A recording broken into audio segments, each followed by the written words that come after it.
ஜெபம் செய்வோம்.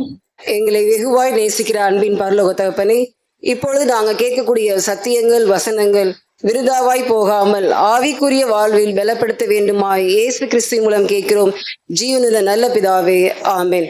எனக்கு இந்த வாய்ப்பை வழங்கிய தேவாதி தேவனுக்கு கோடான கோடி ஸ்தோத்திரங்களும், மேலுமாக சபையின் தலைமை போதகர் ஐயா அவர்களுக்கும், நமது சபையின் கௌரவ குருவானர் ஐயா அவர்களுக்கும், நம்ம சபையின் போதகர் ஐயா அவர்களுக்கும், நிர்வாக உறுப்பினர்கள், மூப்பர்கள், திருச்சபை மக்கள் உங்கள் அனைவருக்கும் என் அன்பின் வாழ்த்துதலையும் நன்றியையும் தெரிவித்துக் கொள்கிறேன். அப்போஸ்தலனாகிய பவுல் ரோம சபையாருக்கு எழுதிய 3ஆம் அதிகாரம் 25, 26 வசனங்களில் தேவன் பொறுமையாய் இருந்த முற்காலத்தில் நடந்த பாவங்களை தாம் பொறுத்து கொண்டதை குறித்து தம்முடைய நீதியை காண்பிக்கும் பொருட்டாகவும், தாம் நீதியுள்ளவரும் இயேசுவினத்தில் விசுவாசமாய் இருக்கிறவனை நீதிமானாராய் ஆக்கும்படி விளங்கும்படி இக்காலத்திலே தம்முடைய நீதியை காண்பிக்கும் பொருட்டாகவும் கிறிஸ்து இயேசுவினுடைய இரத்தத்தை பற்றி விசுவாசத்தினாலே பலிக்கும் கிருபாதர பலியாக அவரையே ஏற்படுத்தினார். ஆம், அவ்வாறாக கிருபாதர பலியாக ஏற்படப்பட்ட நம்முடைய அருள்நாதர் பலியின் பாடுகளின் போது மொழிந்த 5ஆம் வார்த்தை, அது யோவான் சுவிசேஷம் 19ஆம் அதிகாரம் 28ஆம் வசனம்.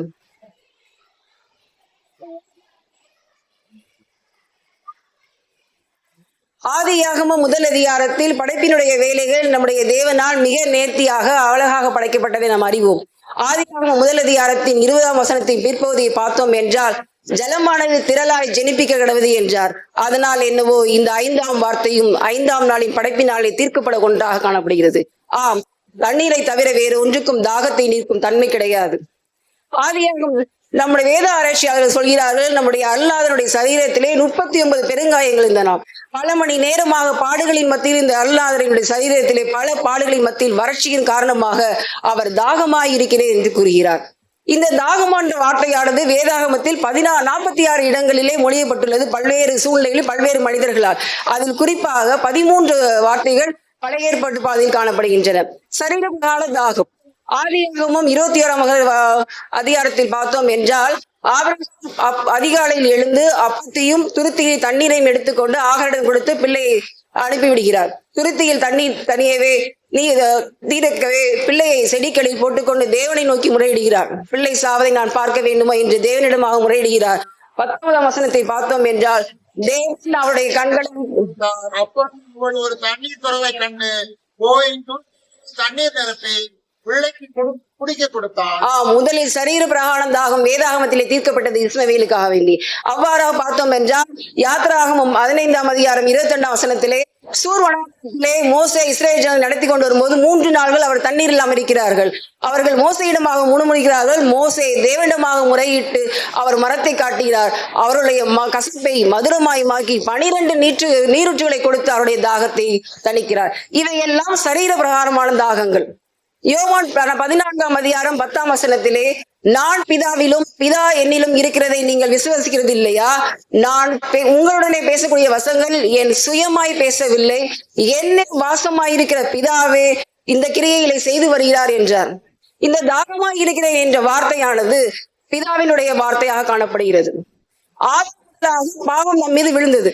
அந்த பாவத்திலிருந்து இஸ்ரவேல் ஜனங்களை, தம் சொந்த ஜனங்களை மீட்பதே இந்த பிதாவினுடைய தாகமாய் காணப்பட்டது. நம்முடைய வாழ்க்கையிலே சில விஷயங்கள் கடினமாக காணப்படும் பொழுது ஜெபம் செய்வோம். அது மிகவும் கடினமாக காணப்படும் போது பொருத்தனை செய்து ஜெபம் செய்வோம். அவ்வாறு பொருத்தனை செய்து தன்னுடைய தாகத்தை செய்து கொண்ட ஒரு நபரை பற்றி பார்க்கலாம், எடுத்துக்கொள்ளலாம். நியாயாதிபதிகளின் புத்தகம் 11ஆம் அதிகாரம். நியாயாதிபதிகளின் புத்தகம் 11ஆம் அதிகாரம் முதல் வசனம்.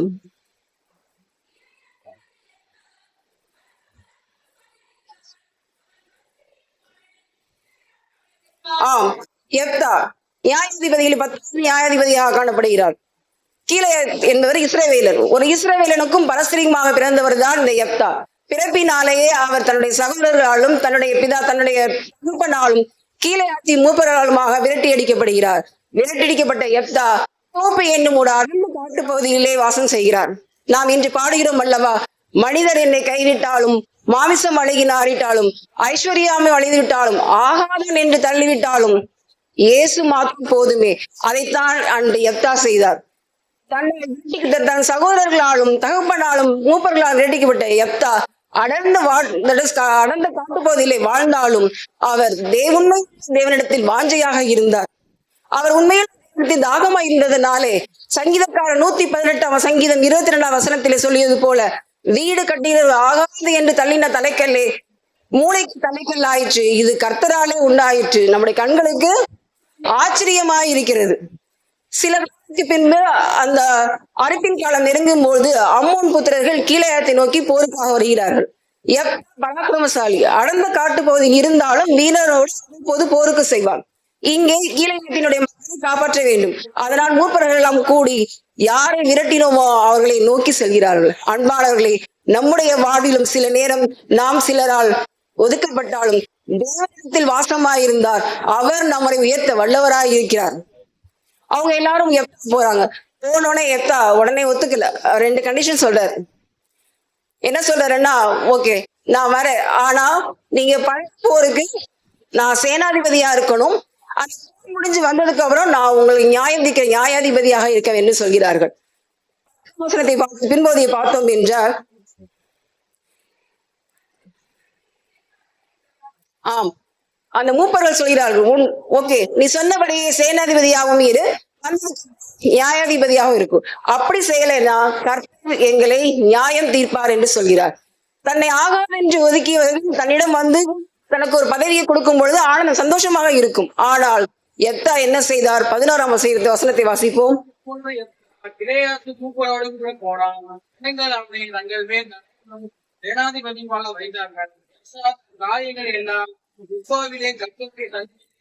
ஆம், மிஸ்பா என்றால் நாங்கள் செய்கிற உடன்படிக்கை கர்த்தரே சாட்சி என்று பொருள். தன்னை விரட்டியிடம் வந்து வைத்ததன் காரணமாக அவர் ஆனந்தமாக கொள்ளவில்லை. அவர் மிஸ்பாவிற்கு செல்லும் போதெல்லாம் அங்கு தேவனுடன் உரையாடும் போது அவருடைய பிரசனத்தை உணர்ந்தவராக தன்னுடைய காரியங்கள் அனைத்தையும் உண்மையுள்ள தேவனிடத்தில் சொன்னார். அதனால்தான் தேவன் அவருடைய உயர்த்தினார். தன்னுடைய சேனாதிபதியாக வேண்டும் என்பது அவருடைய ஆசை மட்டுமல்ல, ஒரு தலைவனாக இருக்க வேண்டுவன் எப்படியெல்லாம் இருக்க வேண்டுமோ அப்படியெல்லாம் வாழ்ந்தான் எப்தா. போய் முதல்ல உடனே போருக்கு போகல, இங்க இருந்து ஆள் அனுப்புனார் அம்மோன் புத்திர ராஜாட்ட. எதுக்குப்பா நீங்க என்கிட்ட போருக்கு வரீங்கன்னு. ஆனா அவங்க சொல்றாங்க, நீங்க இருக்கிற தேசம் அர்னோன்ல இருந்து யாக்கை வரைக்கும் எங்களுடைய தேசம், அதை நீங்க வச்சிருக்கீங்க அப்படின்னு சொல்றாங்க. வரலாறு அறிந்தவனாக 300 வருடத்துக்கு முன்பு வரலாறு அறிந்தவனாக ஒரு தலைவனாக எப்தா பதில் சொல்கிறார். எமோரியரின் ராஜா சீகோன் எங்கள் மேல் படை தொடுக்கும் போது எங்களுக்கு கொடுத்த தேசம், அதை நீங்கள் கேட்பது எந்த இதற்கு நியாயம் இல்லை என்று சொல்கிறார்கள். ஆனால் அம்மோன் புத்திரரின் ராஜா எப்தாவுடைய வசனத்திற்கு வார்த்தைக்கு செவிகொடாதே போனார். மீட்டுக் கொள்ள வேண்டும் என்பது எப்தாவின் தாகமாக இருந்தது. அந்த தாகத்தினாலே அவர் போருக்கு செல்லும் முன்பாக கர்த்தரிடத்தை ஒரு பொருத்தனை செய்கிறார். என்ன பொருத்தனை? நான் போரில் ஜெயிச்சுட்டு வரும் பொழுது என் வீட்டுக்கு உள்ளே இருந்து வெளியே எது வருகிறதோ அது கூறியது, அதை நான் சர்வாங்க தகனபடியாக செலுத்திவிடேன் என்று மக்களை மீட்கும் ஒரு தாகத்தினாலே பொருத்தனை செய்து விட்டு போகிறார். கர்த்தருடைய பலமான ஆவி எப்தாவின் மேல் இருந்தது. அவர் யுத்தத்திலே வென்றார். அம்மோன் புத்திரத்துடைய சமாதானமும் செய்து 20 பட்டணங்களை ஜெயித்தார். ஜெயிச்சுட்டு ஆனந்த கைப்போட வரும் பொழுது அவளுக்கு ஒரே திருமணமாகாத அழகான குமாரத்தி. தன்னுடைய தகப்பனுடைய வெற்றியை கொண்டாடும் விதமாக வீட்டுக்குள் இருந்து வெளியே வந்து யாழினை வாசித்துக் கொண்டு நடனமாடிக்கொண்டு வெளியே வருகிறாள். அந்த தகப்பனுக்கு பார்த்தோன்னே எப்படி இருக்கும்? அவருக்கு அவர் சந்தோஷம் இல்லை, அவருக்கு நான் தேவனுக்கு செய்து கொடுத்த பொருத்தனை ஞாபகம் வருகிறது. அதை வஸ்திரங்களை கிழித்துக் கொண்டு மகளிடமாக சொல்கிறார். அதற்கு அந்த மகள் 36வது வசனத்தை வாசிப்போம்.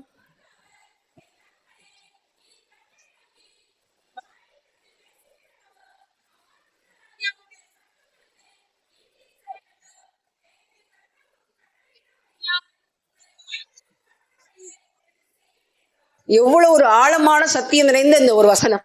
இந்த வசனத்திலே 2 மகா சத்தியங்கள் உள்ளன. தன்னை ஆகாதவன் என்று தள்ளி போதிலும் தேவன் மேல் எவ்வளவு வாஞ்சையா இருந்தென்றால் தகப்பனை தன்னுடைய மகள் அந்த தகப்பன் தன்னுடைய மகளை கட்டுக்குள்ளாக கீழ்ப்படிந்தவளோட வளர்த்திருப்பாள்.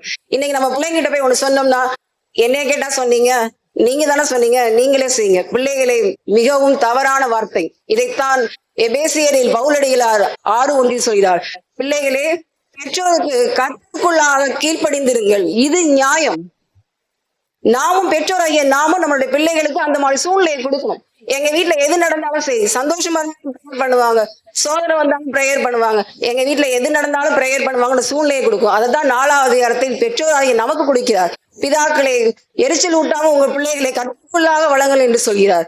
இந்த 30 வசனத்திலே ஒரு தலையிட்ட போதிலும் தன்னுடைய மகளை மிகவும் நேர்த்தியாக தேவனுக்குள்ள வாஞ்சையாக வளர்த்திருக்கிறார். பணியிட போய என்ற துக்கம் இருந்ததுனால் அவள் அவங்க அப்பாட்ட சொல்ற 2 மாசம் நான் போய் மலையில போய் என் தோழிகளோட ஒரு துக்கத்தை கொண்டாடிட்டு நான் வரேன்னு சொல்றோம். நம்ம ஒரு விஷயம் செய்ய போறோம், இந்த நபரை பார்த்து பேசணும், இல்ல 2 நிமிஷம் வேற விஷயங்களை பார்த்தோம், நம்முடைய சிந்தனை மாறுபடும். ஆனால் 2 மாதம் அவர் மலையில் சென்று வரும் வரைக்கும் எப்தா தான் நேர்ந்து கொண்டதில் மிகவும் சித்தமுள்ளவராய் இருந்தார். அவங்க 2 மாசம் கழிச்சு வர்றாங்க. தன்னுடைய ஒரே அழகான திருமணமாகாத குமாரத்தியை தேவனுக்கு எவ்வாறு பொருத்தனை பண்ணினாரோ அவ்வாறே அவர் செய்து பொருத்தனை வீரனாக எப்தா காணப்படுகிறார். ஆம் அன்பானவர்களே, இன்றுமே நம்முடைய வாஞ்சையினால் தாகத்தை மேற்கொண்டதற்காக வேண்டி நாம் பல நேரங்களில் பொருத்தனை செய்கிறோம். அந்த பொருத்தனுடைய நெருக்கம் நம்மை அதிகமாக நெருக்கும் பொழுது ஒண்ணு செய்யாம விட்டுருவோம், இல்லாட்டி அதை கொஞ்சம் மாளிகை பண்ணி செய்வோம். ஆனா அப்படியே செய்யறதுக்கு நம்ம யோசிக்கிறோம். ஆனா இங்க எப்தா தன்னுடைய ஒரே குமாரத்தி, அதற்காக அவருக்கு எந்த வாரிசுமே இல்லை, ஆனால் தன் மக்களை மீட்கும் என்ற தாகத்திற்காக வேண்டி பொருத்தனையை தேவனுக்கு சந்நிதியில் செய்து பொருத்தனை வீரனாக காணப்பட்டார். இதைத்தான் பிரசங்கி 4ஆம் அதிகாரம் 4ஆம் வசனத்திலே, நீ தேவனுக்கு பொருத்தனை செய்தால் அதை செய்ய தாமதியாதே, அவர் மூடரில் பிரியமாய் இருக்கிறதில்லை, நீ நேர்ந்து கொண்டதை செய் என்று கூறுகிறார். இது தன்னுடைய பிறருடைய ஆத்மாவிற்காக வேண்டி, பிறருடைய மீட்பிற்காக வேண்டி செய்த ஒருத்தர். தன்னுடைய ஆத்மாவிற்காக வேண்டி தாகம் கொண்ட ஒரு மனுஷனை கொண்டு பார்ப்போம். எடுத்துக்கொள்ளலாம் 2 சாமுவேல் 23ஆம் அதிகாரம் 14ஆம் வசனம் 15ஆம் வசனம். 2 சாமுவேல்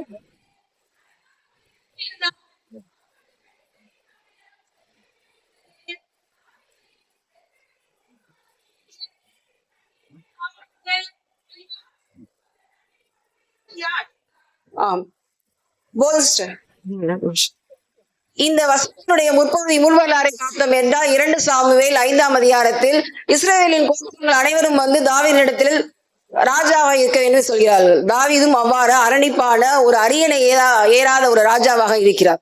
அவர் கூட பராக்கிரமசாலிகள் 3 பேர் அவருடன் கூட இருக்கிறார்கள். 2 சாமுவேல் 5ஆம் அதிகாரம் 10 வசனத்தை பார்த்தோம் என்றால் தாவீது நாளுக்கு அவனோடு கூட இருந்தார், சேனைகளின் கர்த்தர் அவனோடு கூட இருந்ததால் நாளுக்கு நாள் விரக்தி அடைந்தார். இங்க பாக்குறோம், தாவீது ஒரு அரணான ஒரு பாதுகாப்பான அரியணை ஏறாத ராஜாவாக இருந்தார். எப்படி பாதுகாப்பாக இருந்தாரு? அவர் கூட 3 பராக்கிரமசாலிகள். இதே அதிகாரத்தில் 8ஆம் வசனத்தை பார்த்தோம் என்றால் அவர்கள் எவ்வளவு மிகுந்த பராக்கிரமசாலிகள் என்பது மிக தெளிவாக காணப்படும். அவர்கள் எப்படின்னா இப்போ கரண்ட் சினாரியில ரான்னு சொல்றோம் இல்லையா, அந்த மாதிரி ஒரு இன்டெலிஜென்ஸ் அவங்களால. தாவீதுக்கு ஒரு ஆசை, தன்னுடைய சுயாதனத்துக்கு ஆசை. எதிரி பெலிஸ்தீனுடைய தானயம் என்பது முகாம், ஒரு கேம்ப்.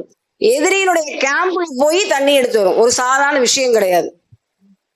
அவங்க என்ன பண்றாங்க, போய் எடுத்து வராங்க. எடுத்துட்டு வந்தத 17ஆவது வசனத்தை வாசிப்போம். ராஜாவை அபிஷேகம் பண்ணினார்கள் என்று பெலிஸ்தியர் கேள்விப்பட்ட போது அவர்கள் எல்லாரும் தாவீதை கேடு பண்ணி வந்தார்கள். 23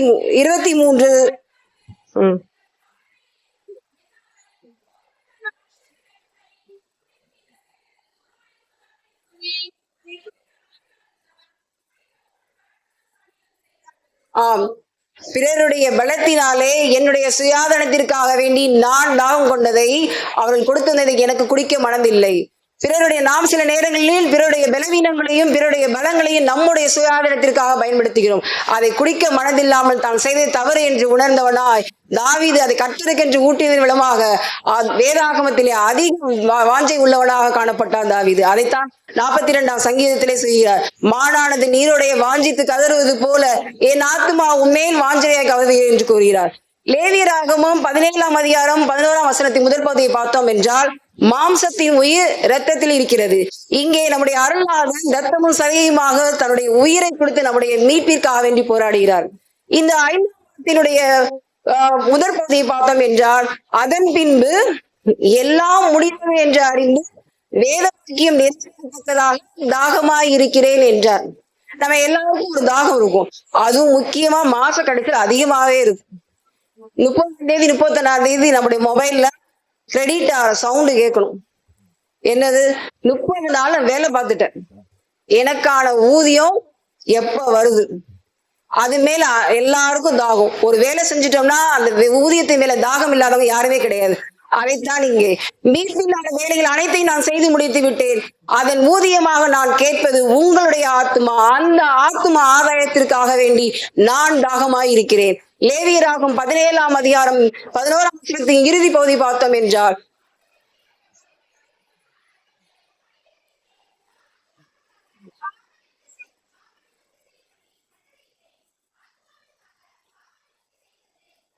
ஆம், நம்முடைய ஆத்மாவிற்காக வேண்டி பாவ நிவர்த்தியை செய்தது அவருடைய இரத்தம்.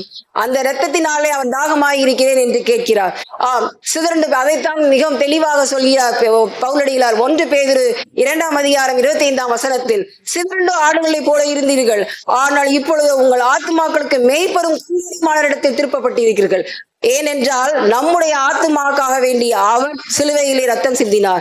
அவருடைய ஊதியத்தின் மேல் தாகமாய் இருக்கிறார். நமக்கு ஒரு மேய்ப்பர் இருக்கிறார். அவர் மேய்ப்பர் இடத்தில் நாம் கண்காணியாக திருக்கப்பட்டிருக்கிறோம். அதனால் அன்பானவர்களை, எல்லா சூழ்நிலையிலும் சரி, பொருத்தனை செய்து கொண்டால் எப்தாவை போலவும் எல்லா சூழ்நிலையிலும் நாம் அனைவரும் தெரிந்த ஒரு விஷயம், ஒரு வசனம் நம்ம அடிக்கடி சொல்லுவோம், எபிரேயர் 9:38, விசுவாசத்தினாலே, அதுக்கு அடுத்த வசனம் அதனுடைய பின்பகுதி, பின்வாங்கி போனால் அவன் மேல் என் ஆத்மா பிரியமாயிராது. அதையும் சேர்த்து சொல்ல வேண்டும். விசுவாசத்தினாலே நான் இருப்பேன், நான் பின்வாங்கி போனால் என் மேல் அவர் ஆத்மா பிரியமாயிராது. ஆம் பிரியமானவர்களே, நம்முடைய தாகத்தில் நம்முடைய ஆத்மாக்காக வேண்டி பிதாவானவர் ஆதாம் முதலிருந்து இன்று முறையாக மீட்பினுடைய வேலையில தன் சொந்த குமாரனை கொடுத்து, பலியை கொடுத்து, கிருபாத பலியாக கொடுத்து நம்முடைய ஆத்மாத்திற்காக வேண்டி அவர் தாகமாய் இருக்கிறார். அவருக்காக வேண்டி எல்லா சூழ்நிலையிலுமே தாவீது சங்கீதத்திலே 23ஆம் சங்கீதம் 1 வசனத்தை சொல்கிறார், தேவனே நீர் என்னுடைய தேவன், தேவனே உன்னை அதிகாலையில் தேடுகிறேன், வறண்டதும் விளைத்ததுமான தண்ணீர்களற்ற நிலத்திலே என் ஆத்மா உண்மையில் தாகமாய் இருக்கிறது என்று சொல்லுவோம். அவ்வாறு சொல்லுவோம். ஆனால் வெளிப்படுத்தல் 21ஆம் அதிகாரம் 6ஆம் வசனத்திலே, தாகமாய் இருக்கிறவனுக்கு ஜீவ ஊற்றிலிருந்து இலவசமாய் கொடுப்பேன் என்று சொல்கிறார். அவர் மேல் நாம் எப்பொழுதும் தாகமாய் இருக்க வேண்டும். அவ்வாறு தாகமாய் இருந்தால் எபிரேயர் 9:38 சொன்னவனமாக கிறிஸ்துவும் அனைவருடைய பாவங்களை சுமர்ந்து தீர்க்கும்படிக்கு ஒரே தரம் பலியிட்டு பாவம் இல்லாமல் காத்திரவர்களுக்காக வேண்டி ரட்சிப்பை அருளும்படி 2ஆம் தரம் தரிசனம் ஆவார். அவ்வாறு 2ஆம் தரம் தரிசனம் ஆகும் பொழுது நாமும் அவர் மேல் கொண்ட தாகத்தினாலே, அவர் மேல் கொண்ட வாஞ்சையினாலே நாம் பாவம் இல்லாமல் அவரோடு காத்திருந்து, அவருக்காக காத்திருந்து அவருடைய தரிசனத்தை தரிசிப்போமாக. அவ்வாறு தரிசிக்க நமக்கு ஒத்தாசை தருவாராக. ஆமென்.